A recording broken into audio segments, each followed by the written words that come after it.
This week on Cruisin' Collector's Edition, it's Ford's first assembly line built car, the Model T. My dad gave it to me as a wedding gift. Makes you wonder how many times that's happened over the last 100 years. And they don't make them like they used to. This car is 100% original survivor. Nothing's ever been restored on it. Some Model T owners start very young. This is my Model T. I'll be driving it this summer. It's Model Ts and more this week on Cruisin' Collector's Edition, presented by Blue Line Classics.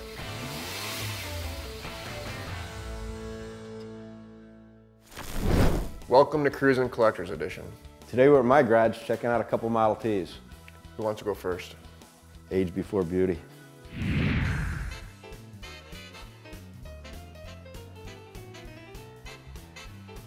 Tim's dad actually owned this car. He bought it about 15 years ago. And about 12 years ago, my dad bought it from Tim's dad. My dad hung on to it for a few years, and the day that I got married, my dad gave it to me as a wedding gift. I actually drove the car to the wedding ceremony, and my wife and I took our first ride together in this car. Since this was a wedding gift from my dad, I'm quite certain that I'll never part with this car.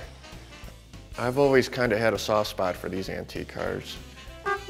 Every time that I take this car for a ride, I get a lot of people giving me the thumbs up. You can bet that just about every time I pull into a gas station, that some old timer's gonna pull in and tell me a story about when him or his father used to ride around in a car like this. I enjoy driving around in this car. I enjoy taking my kids for rides. My kids have been riding around in this car since they were born. We always enjoy going to car shows in the summertime. I've often won a few awards at these shows, usually for the oldest car at the show, sometimes for best of show, but there's always somebody there that's interested in making us one of their top picks. I would really love to know the history of where this car's been and what it's seen. It's been on the road for 89 years, and I'm sure there's some great stories behind some of its trips. I've had a bunch of classic cars over the years. This one is actually my favorite. It's not the easiest to drive. I practiced driving this car in my street probably for about a week before I built up the courage to take it out on the roadway. And actually the first day that I drove it, I almost drove it through the garage. To drive this car, you really need to pay attention to what you're doing. You actually have to use both feet and both hands to keep the thing moving. The top speed for this car is about 35 miles an hour, so you're really not going to get anywhere quick with it, but you always have a fun time getting to where you need to go. My kids really enjoy riding around in this car. In the summertime, if there's somewhere that we're heading out to, they always ask if we can take the Model T. This T is a coupe, so it's a pretty tight fit for a family of 5. I've actually squeezed them all in here when they were babies, but that's not something I would recommend to do. I love the look of the oak wood spokes and the wide white tires on this car. I think it just it sets it off against the black exterior. My wife always tells me that I have an old soul, so I guess that's why I probably feel so comfortable driving around in this car and prefer it over all the other cars I've ever had. I'm sure one day my kids and hopefully their grandkids will keep it still alive and rolling down the road. When I was growing up, when I was a little kid, my dad kind of got me into cars. We always, every weekend, we were at either a car show or swap meet. My dad was trying to raise a family, so this was an affordable car for a family man, just like it was in the 20s and teens. So my dad bought one of these, and this is the one he bought. I still remember going up to Michigan to pick it up with him. I was probably 4 or 5 years old.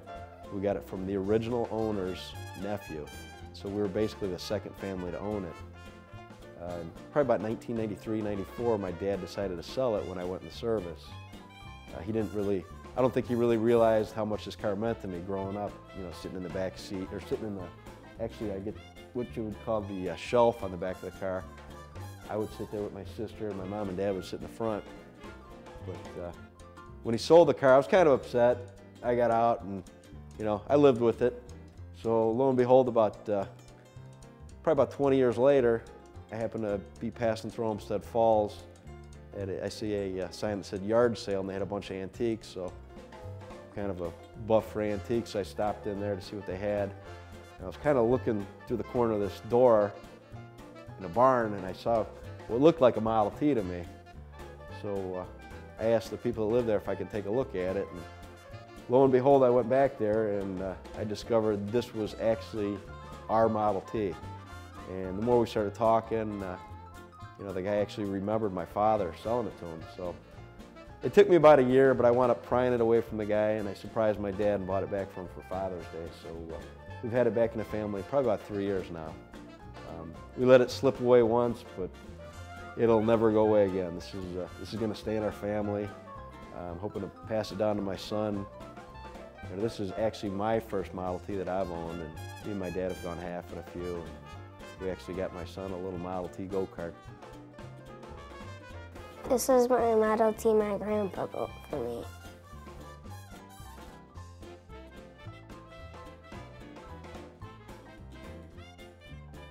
This car is 100% original Survivor. Nothing's ever been restored on it other than tire changes and maybe a belt and a hose here and there. The engine's completely original, the interior's completely original, and this paint is 100% original.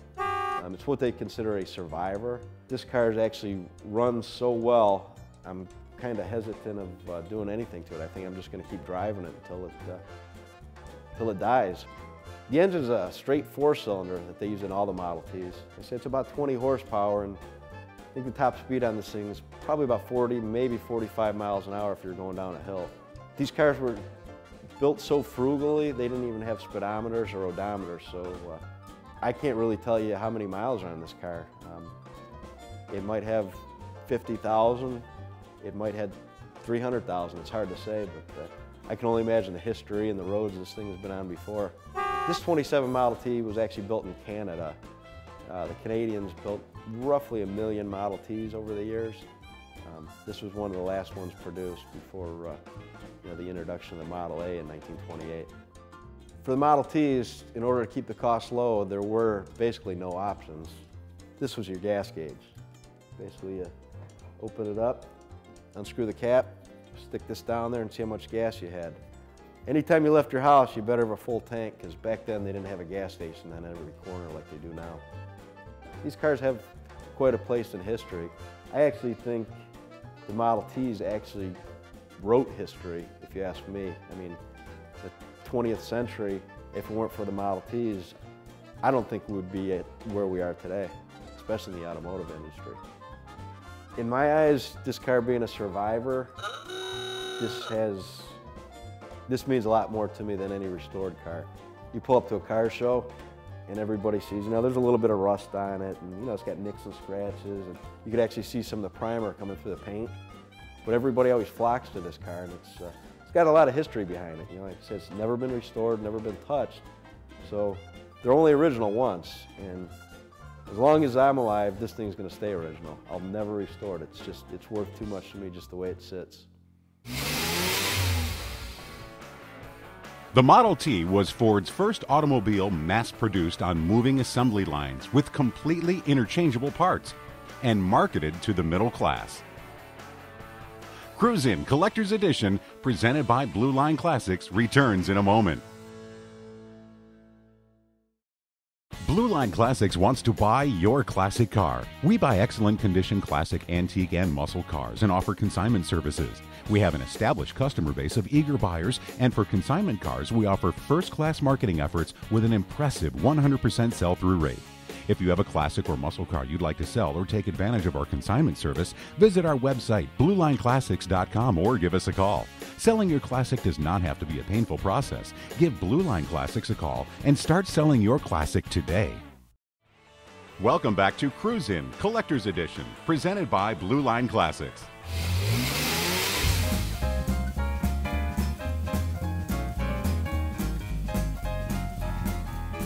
What we got here is a 1920 Model T Ford.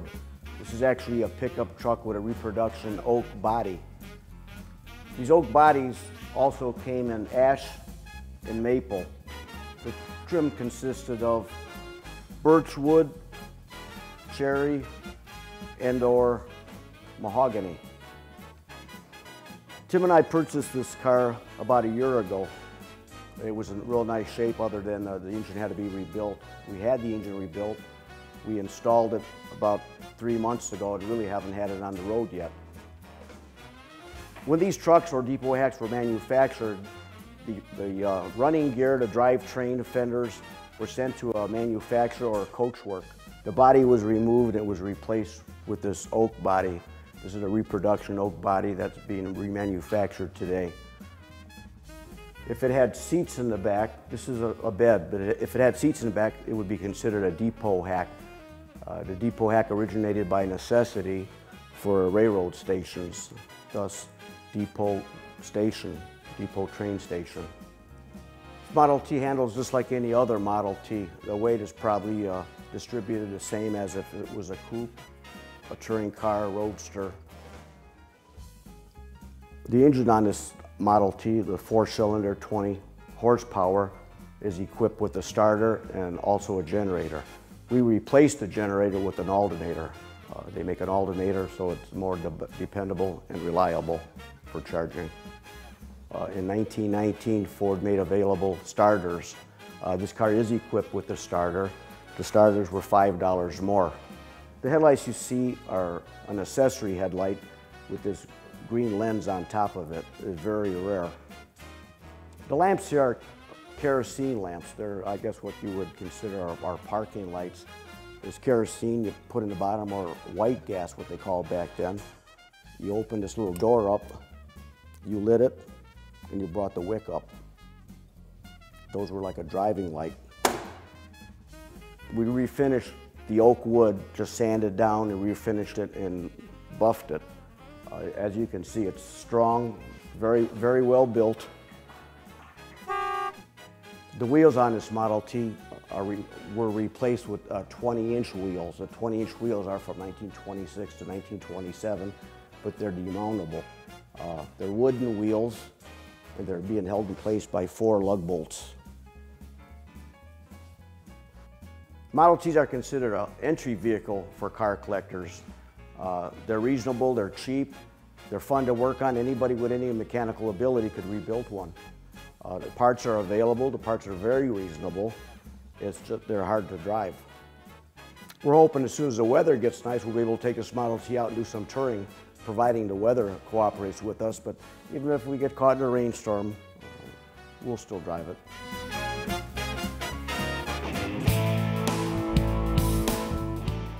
Welcome to the Collector's Showcase. This flawless 1970 Dodge Dart Swinger is very clean inside and out. The beautiful plum crazy purple paint is outstanding. It's powered by a strong and smooth running 360 that was built in early 2014 with approximately 2,000 miles on the build. The automatic 727 TorqueFlite transmission provides a smooth ride. Sparkling chrome and glass will turn heads wherever you go. This 1970 Ford Torino GT is a true GT. The powerful 351 Cleveland engine and automatic transmission with B&M shifter make driving this car a breeze. The chrome, paint, and glass are all outstanding. The car has been vacationing in Florida until 2001. The paint is bright and beautiful. All lines are laser straight. The car drives and handles amazingly well. A true get in and drive anywhere with confidence car.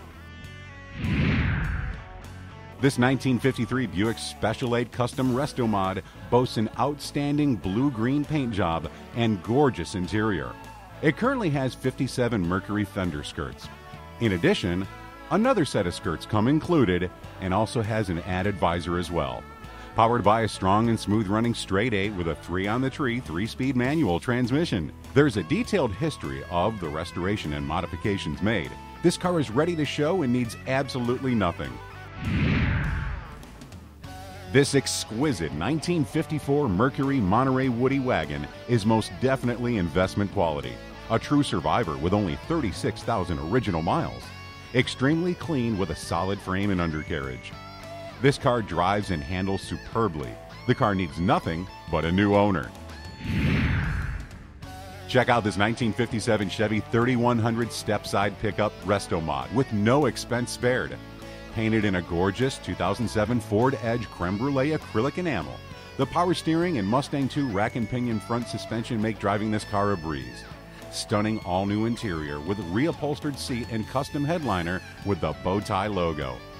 All manuals and schematics will be included, as well as the Federated Auto Parts calendar the truck was featured in. Powered by a rebuilt 350 Chevy with a mild cam and dual quad Edelbrock carburetors that are tuned for street and economy. This engine was built for cruising and trips. All the cars in our inventory need nothing but new owners.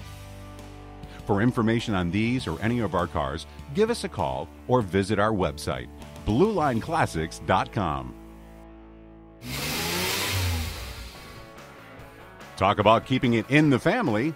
The largest family-controlled company in the world is the Ford Motor Company. The Ford Motor Company has been in continuous family control for over 110 years. Cruise In Collector's Edition, presented by Blue Line Classics, will continue. Welcome back to Cruise In Collector's Edition, presented by Blue Line Classics.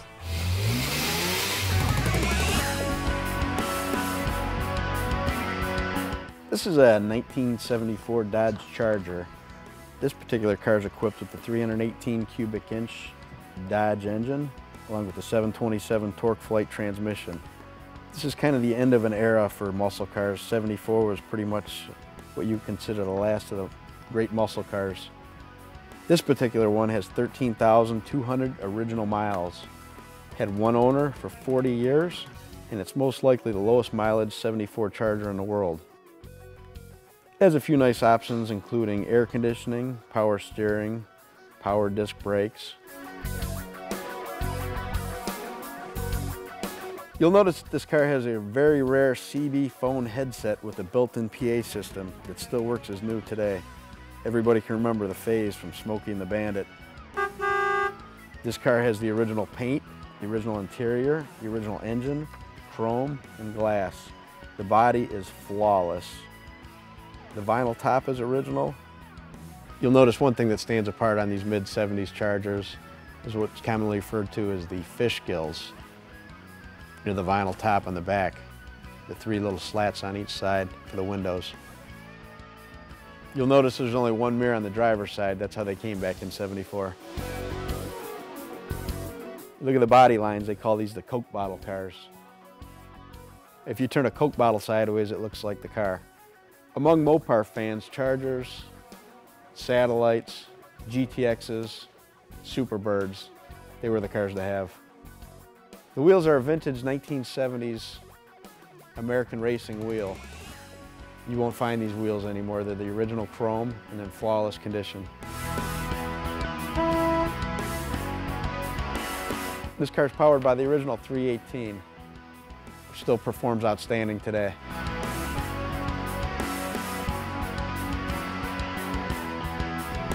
This car is incredibly clean, has a beautiful interior, the body's outstanding, and the undercarriage is flawless.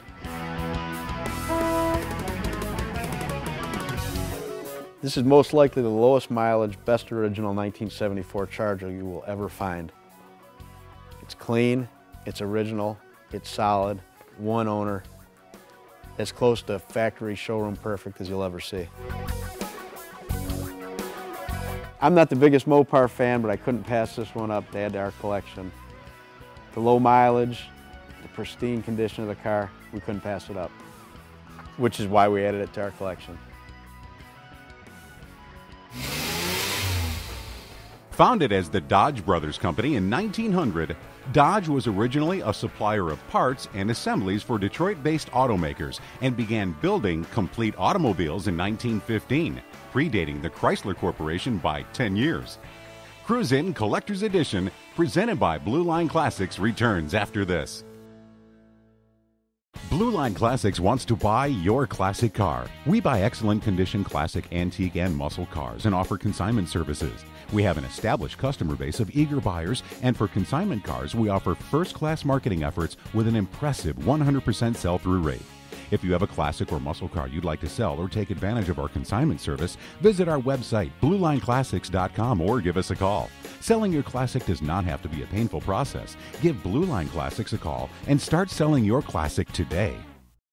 Now, back to Cruise In Collector's Edition, presented by Blue Line Classics.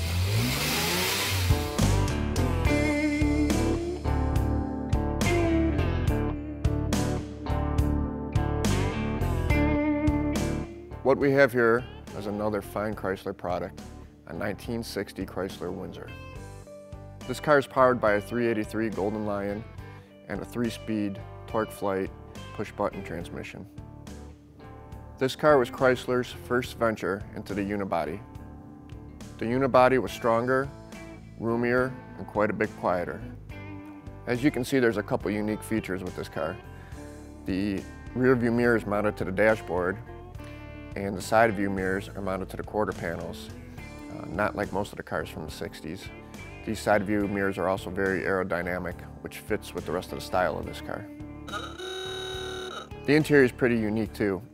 The instrument panel is mounted directly in front of the steering wheel and the dashboard. It has a very futuristic looking design to it. Restored to its original condition, the interior is also appointed with a working AM radio, the original Chrysler radio that came in this car when it left the factory. The interior is beautiful in this car. Take a look at these bench, two-tone vinyl and cloth seats, and with all the glass in this car, there's absolutely no blind spots. This is an incredibly smooth ride. It has a big motor, but you're not going to get anywhere real quick with this thing. It runs about a 16.6 in a quarter mile. You could almost run faster than that. This car has one of the biggest trunks I've ever seen. You could easily sneak 4 people into a drive-in movie in the trunk of this car. This car's a great example of a classy looking ride from the 60s. Painted in jet black, quite a bit of chrome, the impressive grille, the line centered on the front end, the wide white tires, and the classic looking wire wheels. In the 60s, for Chrysler, the Windsor was in the same class as the New Yorker, the Saratoga, and the Town and Country. And that's why we added this one to our collection.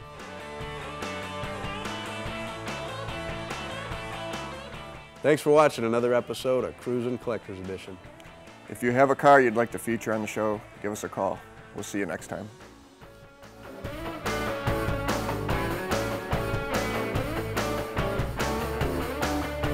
Thanks for watching Cruisin'. I'm saying that. Thanks for watching. Would you stop it? Thanks for watching another episode of... All right, come on now, seriously. You screwed me up. You got me all thrown up. God. Come on, that sounded bad. Say it again. Wait, do it again, I was ready. Okay. Thanks for watching another... Wait. Jeez, oh man, what is the matter with you? All right, do it this time.